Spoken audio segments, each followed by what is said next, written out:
अस्सलाम वालेकुम pre ninth class. आज हमारा टॉपिक है मैथ्स मेजरिंग इंस्ट्रूमेंट्स। ठीक है कि हम मैथ्स किस तरह से मेजर करते हैं।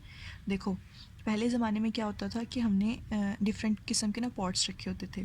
जैसा कि एक अगर 1 kg का एक पॉट है ना, तो अगर किसी को हाफ़ के जी चाहिए तो हम उस पॉट से अंदाज़ा लगाते थे कि हम इसको हाफ़ फिल करेंगे तो ये हाफ़ के जी होगा। इस तरह से हम पहले मैथ्स को मेजर करते थे। लेकिन फिर उसके बाद बैलेंसेस ग्रीक्स और रोमन्स ने इंट्रोड्यूस करवाए।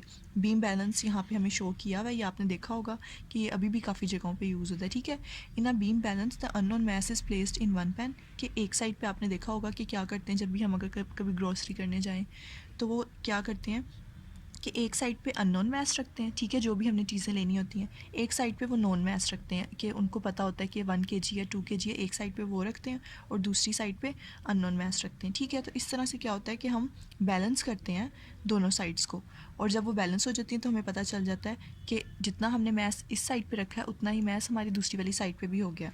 ठीक है, तो अब इसके बाद हमारे पास है today people use many types of mechanical and electronic balances. आजकल जो लोग हैं वो क्या करते हैं, बहुत से मैकेनिकल और इलेक्ट्रॉनिक बैलेंसेस यूज़ करते हैं। आपने बहुत जगह पे देखा होगा इलेक्ट्रॉनिक बैलेंसेस। अगर हम कहीं पे स्वीट या ग्रॉसरी शॉप पे जाएं कि अब क्या होता है, इलेक्ट्रॉनिक बैलेंस होता है कि वो उस बैलेंस के ऊपर जितना मैस होता है किसी भी चीज़ का वो रखते हैं और वो डिजिटल वे में आपको शो हो जाता है कि ये कितना मैस है।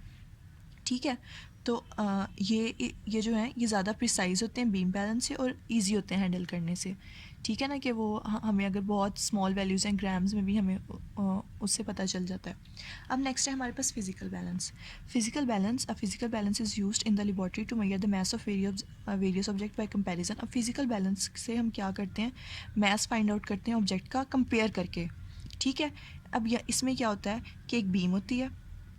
ठीक है, at the centre on the fulcrum के सेंटर पे the beam carry scale pans over the hooks on the other side. Unknown mass is placed on the left pan. हम क्या करते हैं, जो लेफ़्ट साइड पे हमारा पेन है यहाँ पे हम रखते हैं हमारा अननोन मैस, और इसी तरह से कुछ जो सुटेबल स्टैंडर्ड होता है वो हम रख देते हैं राइट साइड पे। अब जब मेरे पास ये बीम ज़ीरो पे रहेगी ना, तो इसका मतलब होगा कि दोनों साइड पे ना हमारा क्या है कि मैस इक्वल है। ठीक है, तो हम यहाँ से ही हमारे पास हुक्स होते हैं, यहाँ ये हम इस यूज़ करते हैं कि अगर हमने कोई चीज़ यहाँ पे हैंग करनी हो।